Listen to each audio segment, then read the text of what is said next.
All right. Hey, here we go. New episode. Upon further review. Man, if you haven't seen the intro, it's new. It's amazing. Look at the box around the camera. Upon further review in the corner. Man, we got some great things going. Hey, look at the chat. Get in the chat. Let's get this thing going. Let's have a great time. So, you like what you see? Hit it with a follow. Hit it with a subscribe. Get on YouTube. I got to grow my YouTube. Yeah, I need that YouTube money. For all you guys out there, hey man, blame Biden, but I'm gonna need that YouTube money. All right. But let's get in here. Let's start with it. Week 9 recap, Season 5. Let's start off. Los Angeles Shelbies versus the New York Giants. Shelby's come up 20-14. Look at this defensive game that it starts up, right? 7-3 in the first half. Nobody scores in the third, and then the Shelbies find a way to peel off 17 in the fourth. Looking good. Not me. I always look good.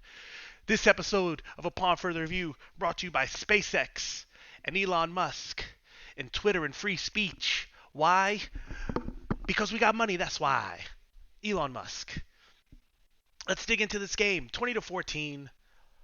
The Shelbies get the run game completely shut down. This is the opposite of what they want to do, right? Los Angeles, they are all about running the football as much as possible, throwing to opportunity.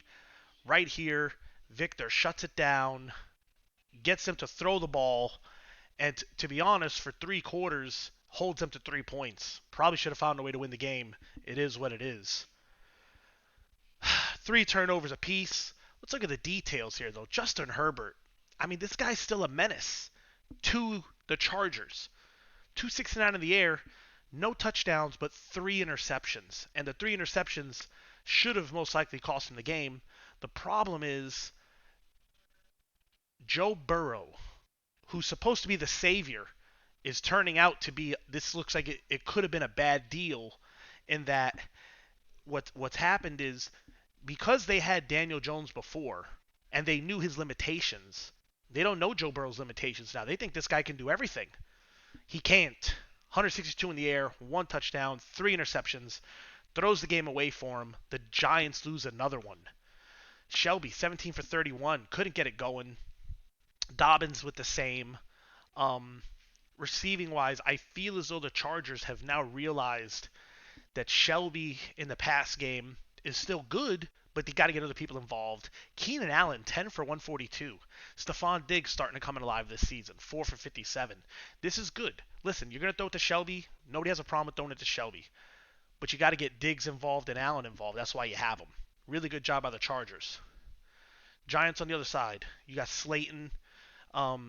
Ingram only with 1 catch. Tony with no catches. It's a tough game for them. I know the Beast and the Chargers have a really good defense. So do the Giants. It's a defensive battle. At the end of the day, turnovers is what's going to lose the game for you.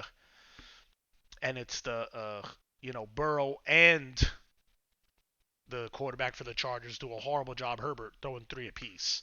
Final score 20-14. Chargers not going away in the AFC West. Right? They're winning a lot of out of division games, but they've lost their division games. So I like how they're keeping pace right now in the AFC West, but I still think there's going to be some issues for them later on. New York Giants dropping another out-of-division game. This is going to come back to bite them because the NFC East is very competitive and all their records are very similar, even though the Eagles is kind of pulling away with it right now. The Jets in Baltimore. The Jets are having a good season by their standards, but they're not ready for this next step, which is the users like the Ravens, the Bills, and stuff like that. I think they'll be able to peel one off still against a top user somewhere down the line. But to be consistent, you've got to be really good against these guys week in, week out. There's too much offense there in Baltimore. Final score 38-14. Let's dig into it. Defensively, the Jets don't really get a lot going, and offensively they don't get a lot going. And the Jets are an offensive team. They need Trevor Lawrence to get going. They need the tight ends. They need Scary Terry. The running back, he's not really that good, but he'll run when they back everybody up. 3 turnovers for the Jets, and the Ravens play it clean. 38-14. Let's get a little bit more into it here. Lamar Jackson, 4 touchdowns, no interceptions. Not really a ton of yards. It's only 200, but 16 of 19 for 84%. Plays a clean game, does a great job, doesn't turn the ball over. On the other hand, you've got Trevor Lawrence still at 70% completion, which is very good. But 2 and 2 is what hurts, right? You got 2 touchdowns, that's great. You're putting points on the board. You got 2 interceptions, you're giving the ball right back to the other team. They're scoring because of it. So, Trevor Lawrence, tough team he's playing here in the Ravens. Ravens are our next level. They are an upper tier team. They're just not ready for that competition yet. Saquon, 15 of 51. You would think that Saquon would be able to run a little bit more on this team. That he doesn't is a little concerning. I think that the Ravens' run game is going to have to improve as time goes on because that was kind of the key to their Super Bowl run, which was you tried to lock in on Lamar, and then here came Barkley running all over the place. Going to have to see Barkley get some more in the running game in order to really get a push for that Super Bowl bid. Wakanda Jr., 11 for 41. Nothing but speed. 3.7. Not bad, not good. Let's go to the Jets and their receiving core. Scary Terry, 5 for 128, 2 touchdowns, and that's against a really good defense too, right? A really good team. So where they struggled was this game, only four receptions from the tight end position. Usually they're in the double digits. They're in that 10 or more. They just couldn't get it going today with the tight ends. Scary Terry had 5. He led the way with 2 touchdowns. It just wasn't enough for the Jets. Ravens, Mecole Hardman, Jamar Chase. These guys are too much. That's a really good tandem right there. Mecole Hardman signs an extension. He's going to stay with the Baltimore Ravens. He was being shopped earlier. The Ravens have decided to pay him, keep that 98 speed, and they reward him with 5 catches for 73. And that's going to take a little bit of heat off of Jamar Chase. If you want to double Chase, you want to put your best DB on him, you're going to put your second best DB on Hardman, and your second best DB, and probably not your first, doesn't have 98 speed to stay with him. So, final score, Ravens win this one, 38-14. Ravens, I believe they're second place now. We're going to take a look at the standings at the end of this. Ravens are in second place in their division, AFC North. The Jets, still, I believe, in second, but they're falling fast.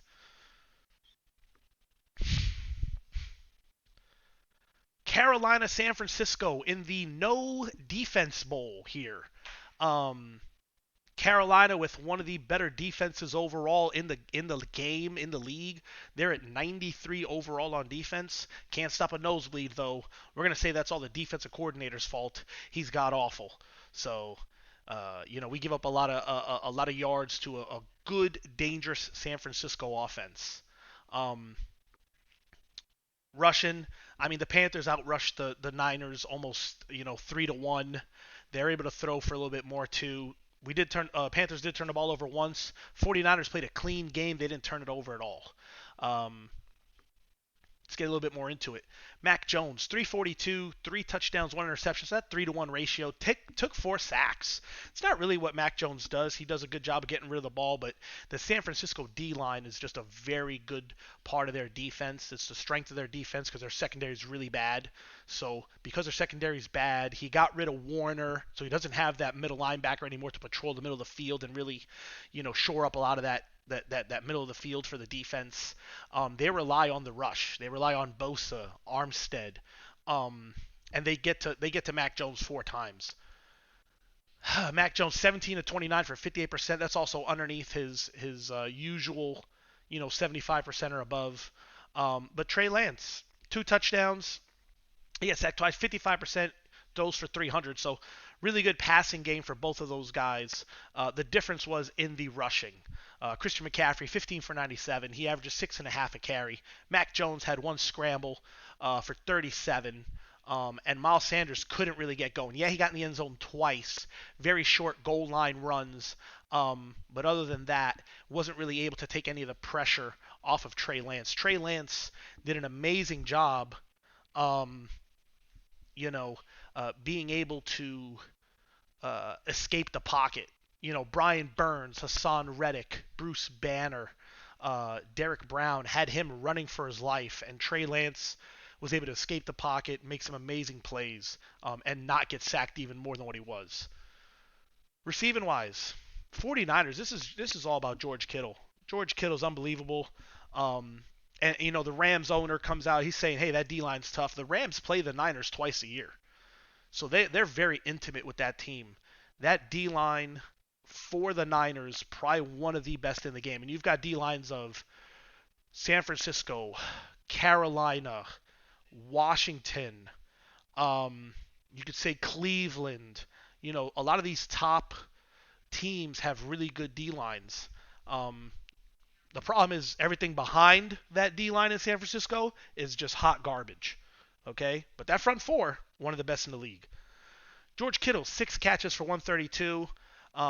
Did a good job keeping him out of the end zone, but he was able to move the chains and have a great day. Miles Sanders, the running back, with 5 for 90 and a touchdown.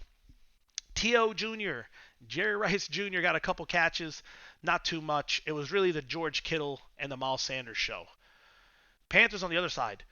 DJ Moore, 4 for 129, 1 touchdown. Tremble kicks in. Robbie Anderson, Luke Cage, the rookie. 7 receivers are catching, or 6 of the 7 receivers are catching 2 balls or more. So there's a lot of, parity from the Panthers. Final score, 39-36. Carolina keeps the win. They're in a dogfight here in the NFC South with the Tampa Bay Buccaneers and the Atlanta Falcons. Carolina is going to play the Atlanta Falcons tonight. Winner of that takes another step closer to a division title. Loser of that really has to find a way to still get into a playoffs. If the Panthers lose it, they still have a chance to win the division because they've already beaten the Bucs once. They'll play them again. If the Falcons lose this game tonight, their division championship aspirations for this season are done. 39-36. San Francisco, they're in the pooper. They're not doing good. Top 10 pick. Cleveland and Detroit, we're not going to spend too much time on this one right here. Cleveland just dominates the game. They score in every single quarter, 38-10. Detroit, 51 yards rushing, 114. I mean, they only have 165 yards of offense. They turn the ball over 6 times. You know, this is just very tough for the Detroit Lions to come up here and play the defending Super Bowl champs, the undefeated Super Bowl champs. Matt Stone, no touchdowns, 6 interceptions, and he's 9-22, 40%. Horrible game for him. I don't think they were going to win the game anyway. Only rushes the ball 12 times at 4 yards a pop and 5.5 a pop. So I don't understand why he threw the ball so much, especially throwing 6 picks. Nick Chubb dominates the game as always. It's an easy game for them. Browns don't look backwards. This is not a trap game. They completely dominate the Lions. Like I said, this game, 38-10. You got the defending Super Bowl champs undefeated versus the not too good Detroit Lions. Cincinnati, New England. This is a feel-good game here for Cincinnati, for Debo and these Bengals. Bengals were on a little bit of a slide. They lost a couple, weren't able to get some guys involved. They come over here. They beat the struggling New England Patriots. New England not having a good season either. Let's really get a little bit more into it. If you really want to look at this thing, the Bengals own the air in the passing attack with over 370 yards. New England under 200. Let's take a peek here. David Cummings, 386 in the air, 1-1, 1 touchdown, 1 interception, 22 of 35 for 62%. So that's not bad for David Cummings. That's a pretty good day. Once again, you're at 1-to-1 in the touchdown interception ratio. So I don't know how much you really want to take stock in David Cummings as the future versus that's an okay game, right? You got to increase that touchdown to interception ratio. The rookie Peck, 200 yards in the air, 2 touchdowns, 1 interception, but 9-22 at 40%. Listen, if you're trying to win Rookie of the Year, you're not going to do it throwing 40%. It's just not going to happen. And you're not going to do it running 200 yards. So you have to figure something else out. If you're not able to win games, I understand it. But Rashad Patterson was 12 of 121, averaging 10 yards a carry, and he doesn't get more. That's a head scratcher right there. Head scratcher. Hines does a really good job. 9 of 60 for 2 touchdowns, over 6.5.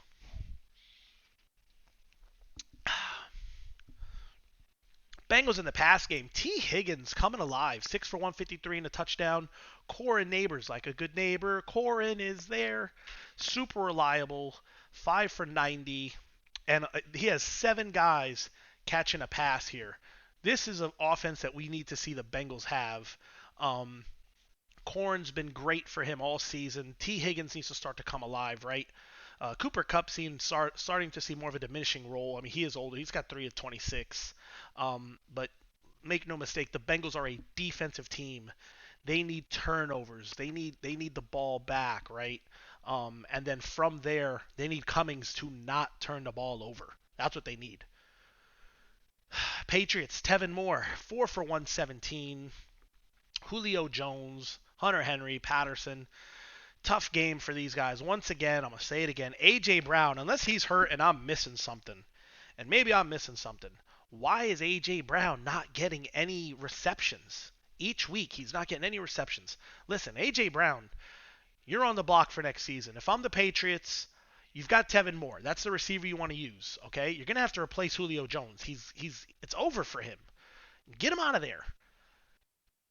You got Tevin Moore. You want to put stock in him. That's fine. You got the rookie quarterback. That's fine. You got the rookie running back. That's fine.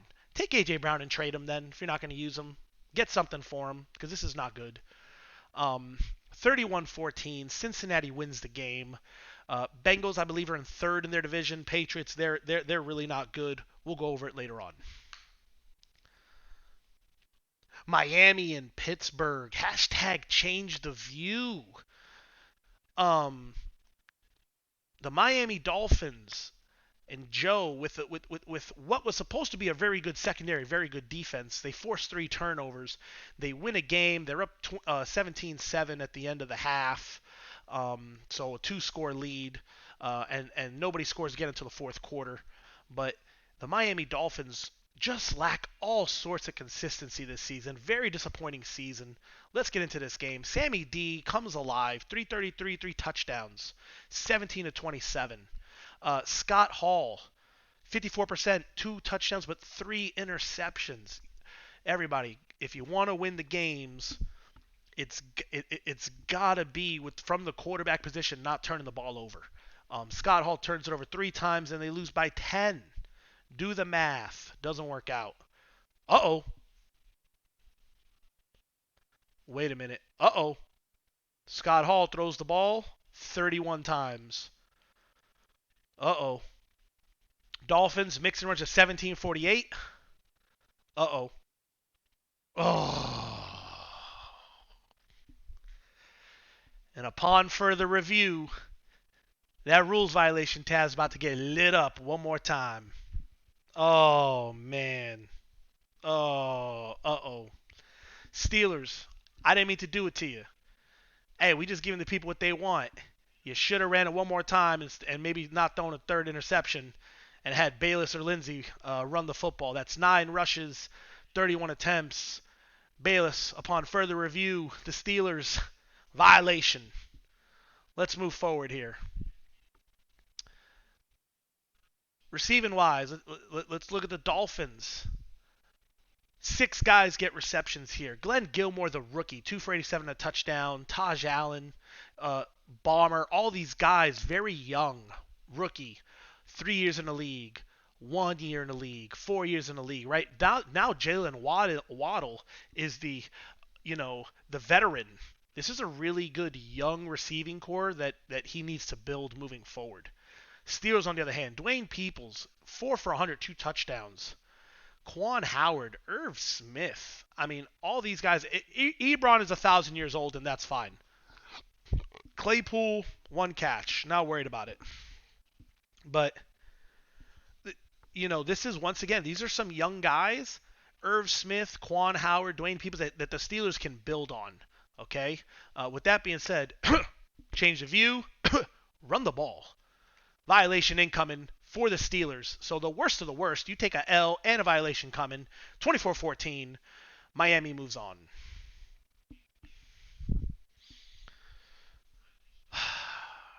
Tampa Bay and Washington. Battle of two friends right here. Taco and um, Jerome going at it. And I'm going to tell you what happened here.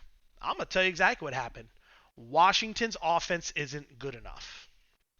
And because Washington's offense isn't good enough, they can't just run the football and then throw play actions. They have to make some moves to try to score more points. Tampa has a good offense and a good enough defense. Washington turns the ball over 5 times. 5 times. And listen, I'm going to tell you right now. You can say whatever you want to say. Well, Taco not interested anymore. Taco, whatever. You still own the team. You still playing. You just took a L to Jerome and you took it dirty. So you're gonna have to either find yourself to get up for certain games, or you're gonna keep taking these L's. And we about to talk some trash because the only person here that's in your pocket is the Falcons, who you shut out, and that's your friend. Over here though, upon further review, your offense is no good, and that's what's gonna cost you the division and possibly cost you a playoff spot. But this week, it cost you a dirty L to the Tampa Bay Buccaneers. They dominate the game. Let's dig into it. Jordan Love, 270 in the air, 3 touchdowns, 1 interception. That's that 3-to-1 ratio we talk about, right? It's a good job by him. 18 of 21 at 85%. Let's look at the inverse of that. Tua, Tagovailoa, Taga no good. How's about Taga no good? Okay? 2 touchdowns, 4 interceptions. Turns the ball over 4 times at a disgusting 45%. That is so. Talk's supposed to be a defensive team. Jordan Love shreds them. Tua is supposed to at least come in here, hand the ball off, throw nice little checkdowns. He does god awful. 4 interceptions. Let's keep going here. And listen, this is something that's Washington is a running football team. Washington wants to play great defense. They want to run the football down your throat, and then they're going to bomb you and throw some really good pass concepts when you're in up on the run, bring those extra guys into the box. But Tampa has an amazing run defense. Vita Vea, White, some really, really good other D linemen and linebackers out here. John Buck gets nothing going. Smash Williams, the rookie, gets nothing going really. But Ronald Jones, 20 for 104 and a touchdown. They completely shut down this Washington offense, which isn't really that good, but they're not even able to execute their plan that they want to execute. Chris Godwin, the deep threat, 7 for 103. Ronald Jones doing damage, and O.J. Howard. Duvernay gets in the mix, and Ayuk, but 1 catch for 8 and 6. I mean, they're not really a part of the core of what Tampa's really trying to do. They'll just catch whatever ball if they're butt naked wide open. On the other side, football team, 4 for 169 for Asher Adams. I mean, Asher's been the offensive highlight for Washington, but that's it. They don't have anybody else. Ragnar Lothbrok, okay? 1 catch for 10 yards? Ragnar, you're better than that. This is really tough. Mushin Muhammad Jr., super speed, 1 for 10 and a touchdown. So, I mean, this is a problem. When you get rid of Scary Terry, you've now eliminated a huge deep threat that everybody has to hone in on. Now they hone in on Asher Adams, and everybody else there's nobody else that's a threat. This is a tough one for Washington.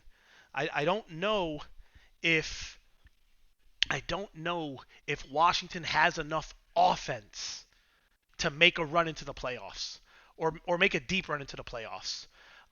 Defense will show up. There is no doubt about that. But, if the offense doesn't show up and 2 is throwing away interceptions, it could be more like this. So, tough game for Washington, 44-21. Tampa, 6-2 right now, 7-2. They're playing insanely well. Washington drops in the NFC East. New Orleans, Seattle. And prime time, beating up on Mr. Witness. Forcing 3 turnovers. Able to run the ball with Gibson. I believe this is also Kyler Murray, one touchdown.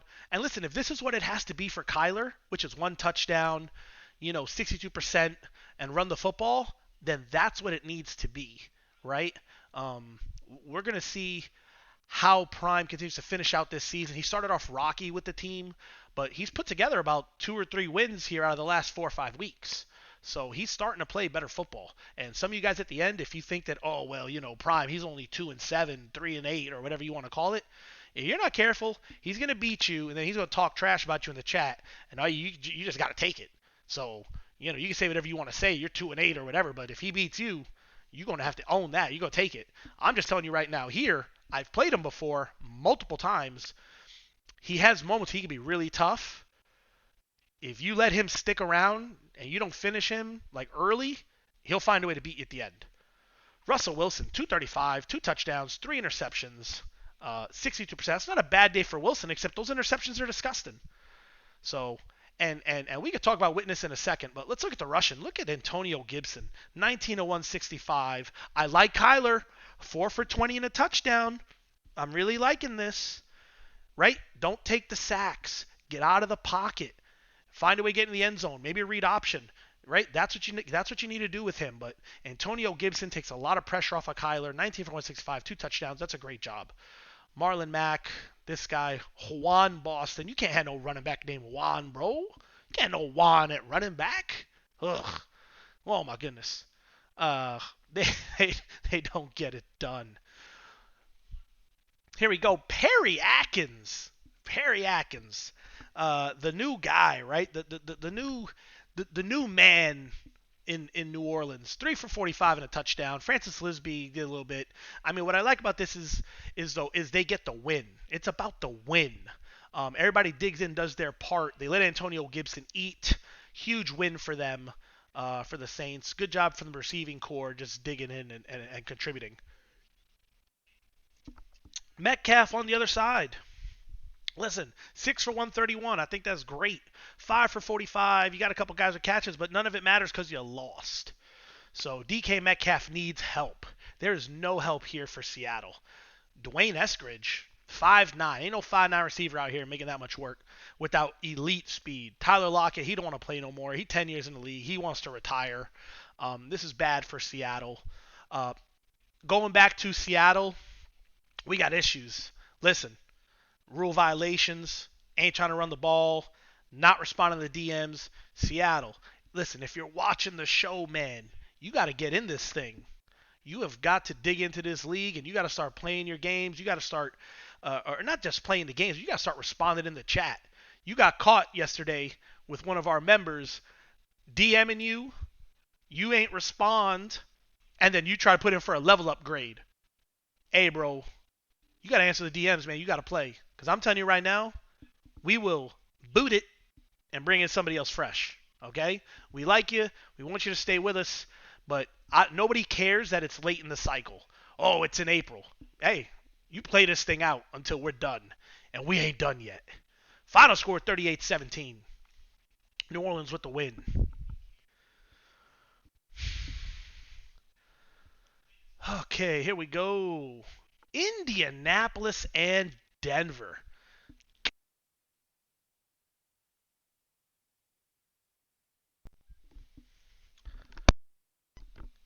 Indianapolis Colts, a defensive team. They get offense as it appears to them, right? They don't really force anything. They take it nice and easy, and they will continue just move the ball and have success if you allow them to. They hold the Broncos to 200 yards of offense and create 4 turnovers. This is huge for Indianapolis. It doesn't change their standings in their division, but Denver, who started off 2-0, remember 2-0, oh, Denver's looking good, and I told you what it was. It is what it is. Denver, 35-17 to the Colts. That's a tough one. Let's look at the quarterback play. Both of the quarterbacks just not good enough. 1 touchdown apiece, 2 interceptions for Cook, 3 for Baskett. I mean, they're not taking care of the football. The difference is Baskett at 41%, the rookie, really struggling out here. Really struggling. This is not good because it's not even equaling wins. Jonathan Taylor, though, 22 of 161, 4 touchdowns. What a dominant game by him.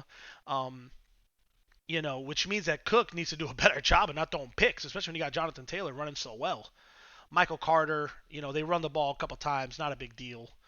Um, let's look at the receiving. Noah Fant, great job for a touchdown, but Cortland Sutton, got to get him more involved, right? 2 for 27. Jerry Jeudy with nothing. You got Jerry Jeudy with nothing. That's crazy. Bro, that's crazy. You can't get the ball to Jeudy? He's supposed to be one of your best receivers. You should have Noah Fant, Cortland Sutton, Jerry Jeudy. That's a three-headed monster right there with whatever running back you got. You don't give nothing to Jeudy. That's tough, man. That's tough. You're going to have to figure that out. Colts on the other side. Derek Ferguson, 3 for 87. Cam Anderson, the rookie, pitching in. Like I said, they didn't really have to do much because Jonathan Taylor was cooking, at the running back position. 35-17. Great defense by the Colts. Turn it into offense. They create the turnovers. Indianapolis and Denver. Probably not going to make the playoffs, but it's a good win for Indianapolis. Head scratcher for Denver.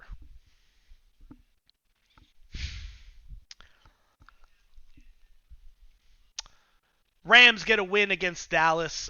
Dallas Cowboys still on vacation, having a great time, living it up with the fam. But let's be honest here. King Mike Dub, Dallas Cowboys, they weren't going to do anything this season anyway. They knew it. Billy Baker is just god-awful. So even when he returns, he's going to be returning to a team that is probably going to be a top 10 pick, not because of the vacations, because they're just not good.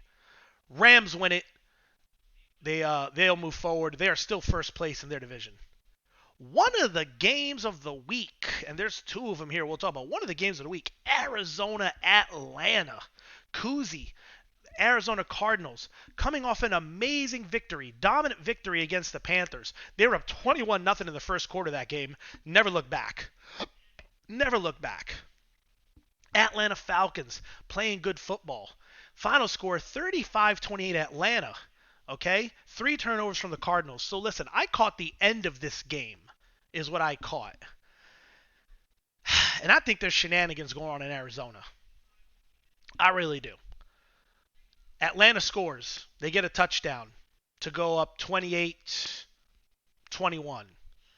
Arizona gets the ball. They go to score. But when he goes to score, he's got a wide open lane to go score a touchdown.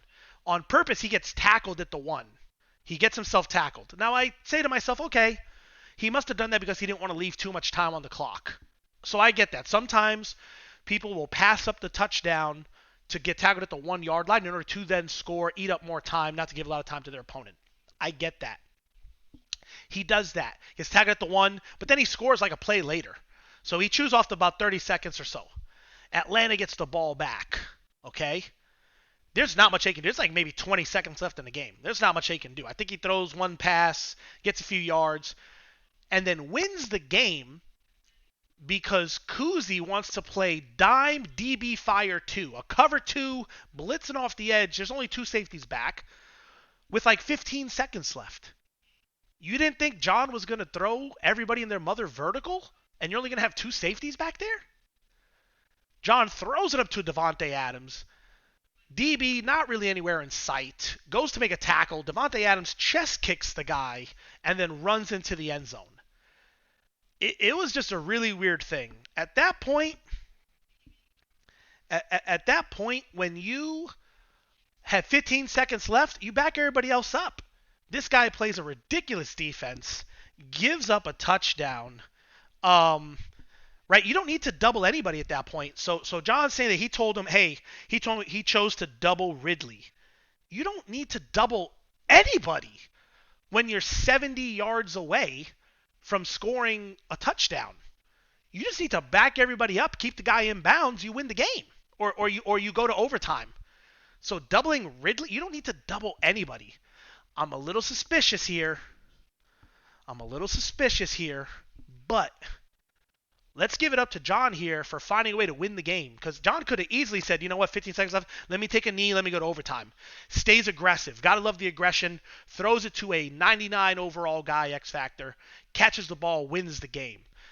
Hot Atlanta Falcons playing well. They're 5-3 off of a tough loss to, I think it was the Buccaneers the week prior. They got a game tonight against the Carolina Panthers. We'll see who knows who knows what John's gonna show up. Who knows if Carolina defense is going to show up at all? So, the only thing I can tell you about tonight's game, probably going to be a lot of scoring. Okay? It's which defense can make the most stops. Who knows? I don't know. Let's get more into this game. Deshaun Watson, 400 in the air. 4 touchdowns, 1 interception, 14-27, 51%. So, 51% is a little low, but that 4 touchdowns, 1 interception, that is great quarterback play. Ward, on the other hand, not so good. 300, 2-2 at 62%. So Deshaun Watson wins that battle, as do the Atlanta Falcons. Silas Evans, 21 for 167, 2 touchdowns. Snell gets his 12. Even Watson able to run out of the pocket a little bit, get a couple of touches. And let's get into the receiving. Jonathan Boone, the rookie, 6 for 95, 4 for 92. I mean, like I said, they don't really have anybody good. Devonte Smith, 1 for 8. And this had nothing to do with the Cardinals' offense as much as it had to do with the defense. Defensively, there's some games where they can create turnovers, do a great job. There's some games where they can't stop anybody. And right here, the Atlanta Falcons with a potent offense. I'm going to say it again tonight. The Atlanta Falcons have one of the best offenses in FML statistically as far as players go. If the players can do the right things, very explosive, it's a problem. Devonte Adams, 7 for 216 and 2 touchdowns. A monster day for Devonte. Kyle Pitts, 2 for 110. And I actually saw the touchdown. Kuzi blitzed. Deshaun Watson bought time, threw it up to Pitts, wide open, up the seam for the touchdown. And listen, he'll say this all the time. The owner of the Falcons, the coach of the Falcons, if you want to leave a 5'9 safety on a 6'6 god, you're going to pay the price. So, listen, I'm not mad at him for throwing it to Pitts. If you leave a 5'9 guy on there, you got to pay the piper. He's going to continually make you guys pay. 2 for 110 for Pitts. Ridley, 3 for 4, right? Touchdown. This is really tough to stop. Final score, give credit to the Falcons. Rebel Dog is now following. We appreciate you. My guy Rebel with the follow. Thank you so much. Atlanta Falcons, huge win. 35-28. Moving on.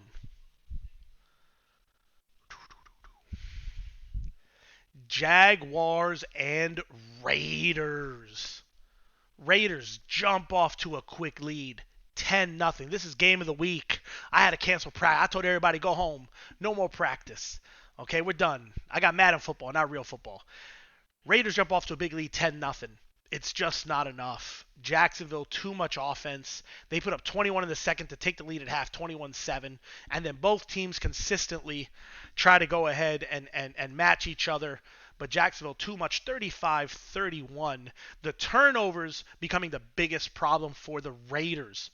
And so what we want to go ahead and acknowledge here was the amazing quarterback play of Ryan Leaf up to this point. Rebel Dog 310 with the subscription. We thank you, Rebel Dog. Hey, no more commercials for you, big guy. This is all Ponte all the time.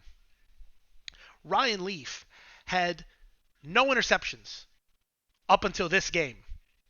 And maybe this was the game where they played a real defense. They played a real elite caliber team, a real elite caliber user. He throws 3 interceptions here, and that costs him the game. Those 3 interceptions, they lose by 4. So there's a little bit of okay, we threw 3 interceptions. We didn't have our best game. We only lost by 4. We were up 10-0. We just couldn't finish, right? There's a little bit of something there for them that's good. Jaguars, on the other hand, 5 touchdowns, 1 interception for Zach Wilson. That's a normal day for him. This guy's out of control. But here's where the Jacksonville Jaguars probably feel about the game. Hey, we were down 10-0. You could have put us down 17. Doesn't matter. We're too good. We'll find a way to come back. And they do that. They win the game. So I think these two might see each other again later on in the playoffs. If they do, should make for a great game because there's got to be some adjustments made on both sides. NTN 11-93. Aaron Jones struggles in the run game but gets in the end zone twice. Receiving wise, DJ Chark, Cyborg. I mean, these two right here have been the 1-2 punch. Beast is not really in the equation. He's a third option, maybe even fourth option if you want to say Etienne is the third option. But this is the Chark and Cyborg show. These guys are amazing. Hamler's kind of been phased out. You don't really hear anything from Hamler anymore. He's been replaced by Beast. But that's tough to stop. This is a great job by the Jags. Raiders. Henry Ruggs, Waller, MVS, Fuller, all these guys getting involved. Listen, the biggest problem is not the receiving core, it's not the running, it's the turnovers from Leaf. His first real game playing against a true elite defense and an elite user. I think they're going to learn from this matchup. If they play again, we'll see what happens. It's hard to predict a winner when it's so close, so tight, and it can go any way. But the Jaguars come out on top of this one. They play well. They win it 35-31.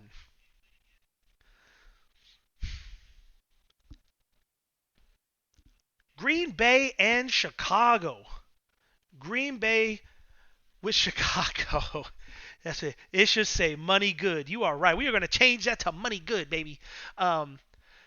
Green Bay defense, too much. They win 30-7. The 7 points that they score at the end, which mean absolutely nothing. 4 turnovers for the Bears. Listen, a dominant win by Green Bay. And now, listen, we're going to use all this time. Look, this is great. Justin Fields, nobody cares. I get it.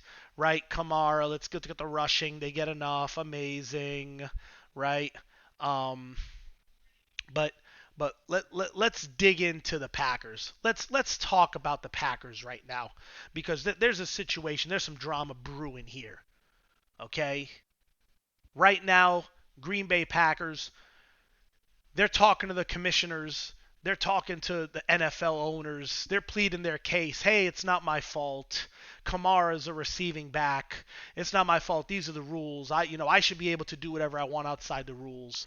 That's not going to fly. It's not going to fly. Because you don't even have the best receiving back in the game. Not by overall. I think it's CMC.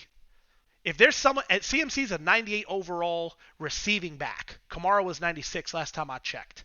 Maybe there's someone that's 99. And I abided by the rules. I'd love to throw CMC more routes.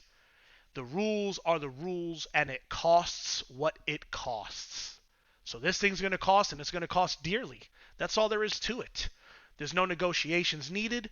There's no nothing. This was a 9-week trial run. Only one user broke the rule. That's the Packers. And I'll be honest, you could have used this game against the Bears to throw 7-8 balls at your tight end, 7-8 balls at a receiver. You didn't even have to play Kamara. We could go down the schedule. You could have played a couple other teams and just not force-fed Kamara and force-fed other people. I know that I have thought about this every game that we played. It is what it is, but it doesn't really matter. It doesn't matter. The rules are the rules, and it costs what it costs. So understand, please, Doc, Green Bay, all the rest of us guys that have receiving running backs, I am Team Doc. I am on the side of Doc. If your guy's 95 or above as far as a receiving back, it shouldn't be no rule for us. Our guys are made to catch the ball. That's a ridiculous rule for us. It makes no sense for us. What we're trying to stop is we're trying to stop the Shelbys, the Silases that are like 85 overall, and they're just spamming them to get them all their XP and get them their stuff. That's what we're trying to stop. But the CMCs and the rest of the world, that rule shouldn't apply to us. It's ridiculous. I'd love to see an amendment. I am Team Doc. Let me throw my guy the ball. Let me use my guy like he's supposed to be used. With that being said, I'm a rule guy too. The rules are the rules. It costs what it costs. Green Bay wins this game 30-7. Green Bay still in first place. Green Bay probably doesn't need Kamara to get into the playoffs. Green Bay might not even need Kamara in the playoffs. Green Bay, you going to pay a price. That's it. We'll see what that price is because they're still talking about it. And I think there's a struggle between, man, how hard do we hammer them? I'll be honest. The answer's hard. Because this is 9 weeks you had to not do this. It's 9 weeks. It's not like it was a mistake of auto rollout. This is 9 weeks. This is a conscious whatever. And even at this point, Doc is not even saying, hey guys, my bad. I lost track of the numbers. I thought that he didn't have that many. My fault. He's saying, I don't care. I broke it. So what? You shouldn't have the rule. That's your fault. You should let me do whatever I want. That you should bend to my will. That ain't the way it's going to work. I think it's a big one. Unfortunately, Doc is going to cost what it's going to cost. Upon further review, that rule violation tab is going to light up. Moving on. Titans and Texans.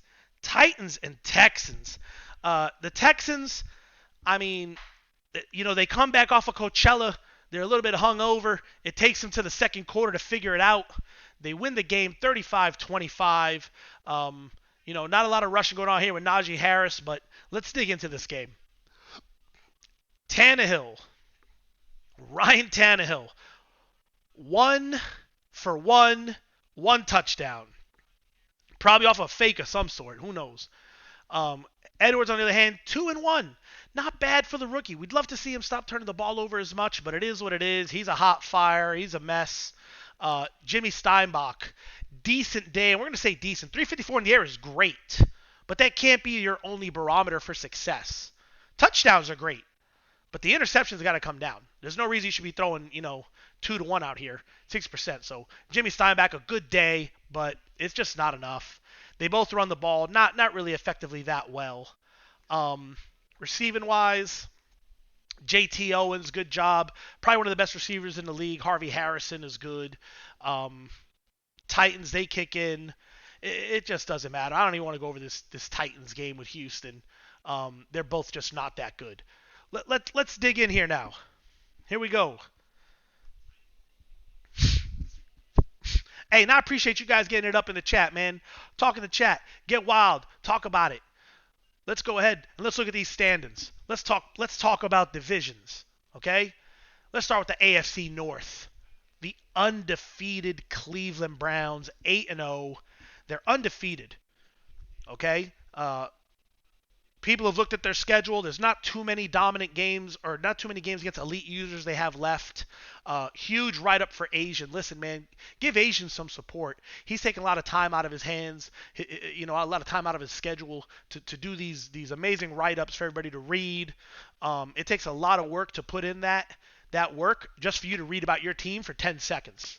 Don't just read about your team. Read about the whole league, man. Take a look. Take it all in. So the Browns, he does a great job. Listen, the Browns have a chance to go 17-0.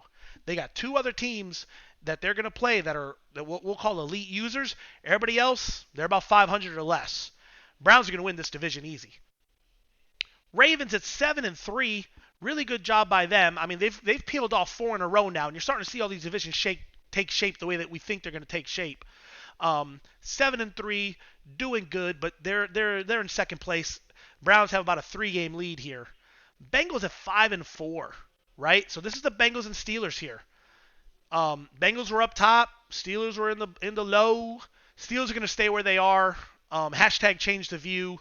The Bengals, unless David Cummings something happens here, or they can find a way to create more turnovers. So create more turnovers. Hines has to run better.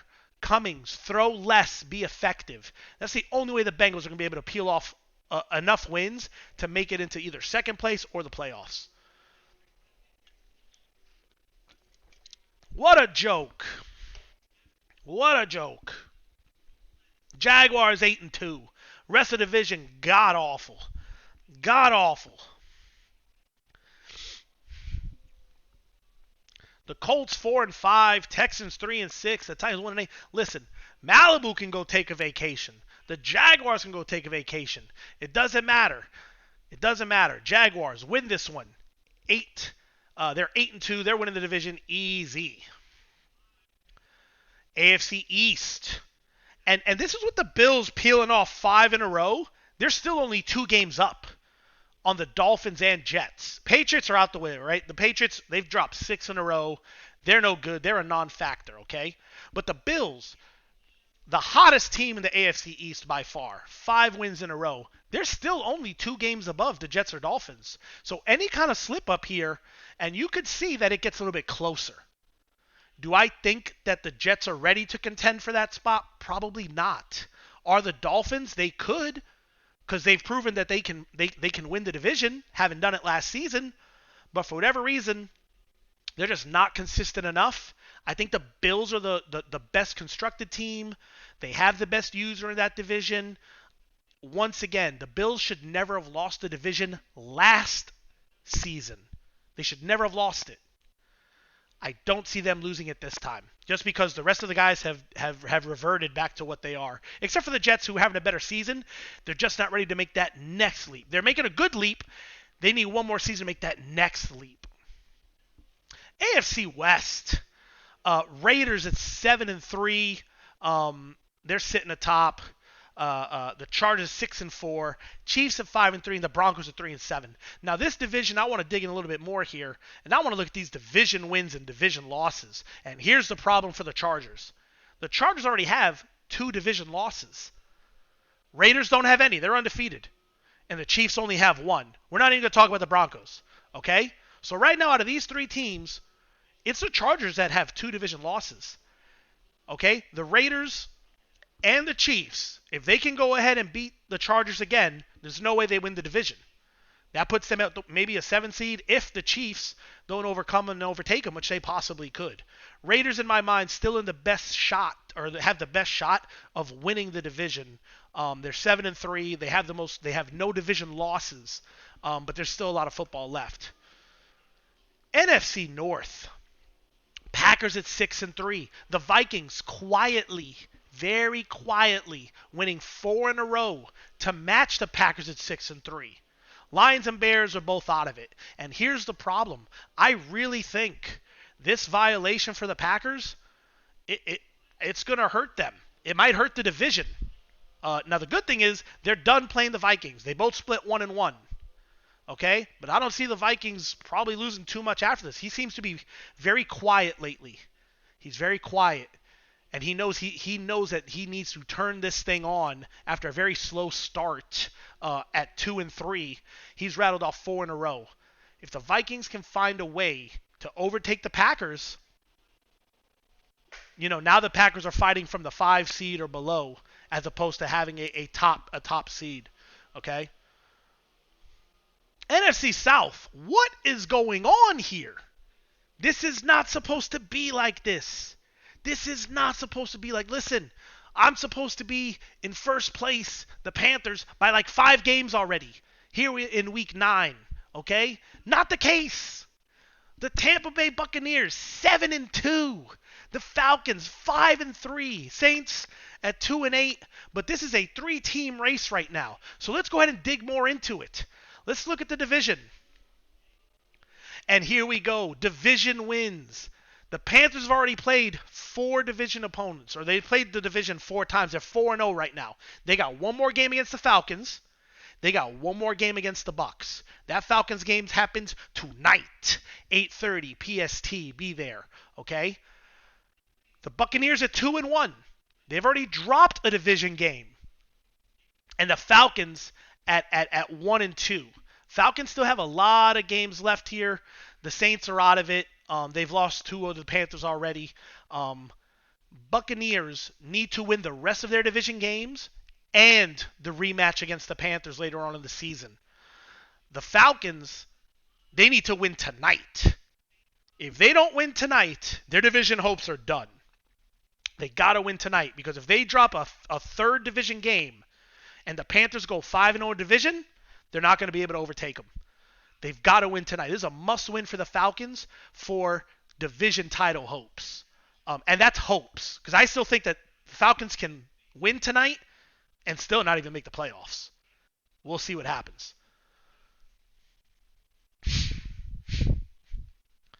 NFC East. NFC East. Oy, oy, oy. The Eagles at 7-1, running away with the division. They've got a 3-game lead here. They got a 3-game lead. They're running away with the division. They've won 7 in a row after dropping the opener. 7 in a row. Quietly, Aaron Rodgers, what a huge addition to them. They've been able to play so much better with Rodgers than they were with Hurts. They're 7-1. The football team at 5-4. The Giants at 5-4. These guys are struggling, and they're in a spot where they're trailing the Falcons in playoff aspirations. The Falcons are 5-3. If the Falcons win tonight at 6 and they go 6-3, that means that football team and Giants, one of them, maybe both, are going to be out. So for all these guys giving John the slander, you guys better check and look in the mirror, because John's going to take your spot if you're not careful. 5-4 for the football team, 5-4 for the Giants. Cowboys out of the equation. And the NFC West, the Rams at 8-1. Listen, they've played well. They've been doing a great job. They are about to be battle tested in their next 2 games. They've got the Rams. They got the Buccaneers. I think the Rams could possibly win both. They're playing great. They've got a great running back in Corum. They've got a great quarterback in Prescott, throwing to some threats like Mikey Estrada and some of these other guys. They have a chance to win them both. In the minimum, let's say they even lose both of them. Let's just go on a limb and say, you know what, the Rams forget how to play football. They lose them both. So what? They'll be 8-3, and they'll still be atop by freaking 2 games. That's how bad the West is.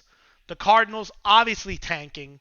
The 49ers, inconsistent. They're trying. This is just tough for them. The Seahawks need to start playing more games. They need to be more involved in the league. They're too quiet. You can't come over here in the chat saying, give me a team, I'm ready, give me a team, and then you get your chance, you don't do it. That's absurd. So we're going to need to see more out of Seattle before we crown him as coming into an M23 member. This is not okay lately, what's been going on. All right? Let's dig into what's looking like wild card. Okay? You got the Browns. They're the 1 seed. Jags at number 2. Right now it's the battle between the Chargers, Raiders. It's going to be the Raiders and the Ravens at 3 and 4. If you had to go today, it'd be the Chargers. What would you have here? You got the Browns at 1. Jags at 2. Raiders at 3. Bills at 4, right? Bills will get a division-winning home spot at 5 and 3. So the Bills right now at the what? 1, 2, 3, 4, 5, 6th best record would be the 4 seed. Hey, that's the benefit of being the AFC East. You get a home game, you get a win, right? That's awesome, okay? But right now you've got Chargers would be in, Ravens would be in, and now it's between the Chiefs, the Bengals, is where that last spot's going to be sitting. We'll see what happens. I think that the Bengals are going to have to win some games. I think that the Chargers can still drop and the Chiefs can move up. But, nobody else is coming out of the AFC South. It's Jaguars only. Nobody else probably coming out of the AFC East unless Asian or Miami can peel some wins together in the second half of the season. Let's go NFC. Holy moly. The Rams at 8-1. The Eagles at 7-1. Right now, if you went today, the Rams in the 1 seed, the Eagles in the 2 seed. We'll give the Panthers the 3 seed is winning the division right now. Why not? And then give the Packers the 4. That's fine, right? That leaves the Panthers at 5, Vikings at 6, Falcons at 7. Look at all the teams that are out. Football team out. Giants out. Cardinals out. Those are playoff teams every year that if we had to go today out of the picture, this second half of the season is going to be wild. It's going to be intense. It's going to be great. Listen, stay locked in. Play your games. All right? It doesn't matter that it's April. I don't care if you're getting tired. FML is every day, always. All right? I appreciate you guys for watching. I appreciate the subs. Rebel, I appreciate you. We're going to keep watching the streams, man, when I put them on. Play your guys' games. You'll get another one upon further review after we go ahead and we advance again, 10 a.m. the following day. All right? Appreciate you guys. I'm out of here.